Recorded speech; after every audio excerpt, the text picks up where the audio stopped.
Hindi na mapakali si Lilet matapos siyang tawagan ng kasambahay ng mga ingano. Sabi nito na tumakas na naman daw si Trixie. Alam naman ito ni Lilet dahil kagagaling pa nga lang nitong si Trixie sa kanila at inakala niya na diretso na itong umuwi pero hindi pala. Sa kasamaang palad niya, hindi na ito makontak. Samantala dahil pakiramdam ni Trixie ay wala na siyang kakampi at tila ba pinagkaitan na siya ng mundo dahil kahit na siya naman ang tunay na biktima ay siya pa itong nagmukhang masama. Kaya bumalik na naman siya sa bar na lagi niyang pinupuntahan. Dito na nga siya nilapitan ng isang lalaki at kitang-kita sa CCTV footage na nakipaglampungan na naman siya.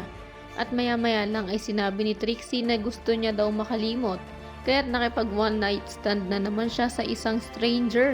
Pero lingid sa kaalaman ni Trixie, napatago pa lang nire-record ang nangyayari sa kanila at siguradong pagpipiestahan na naman siya sa social media.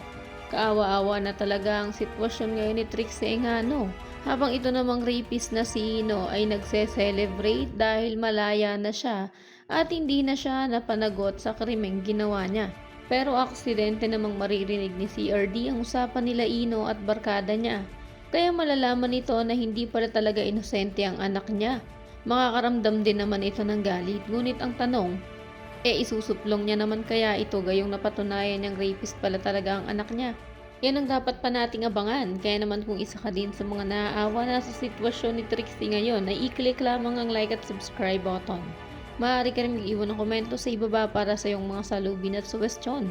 Maraming salamat sa iyong panonood.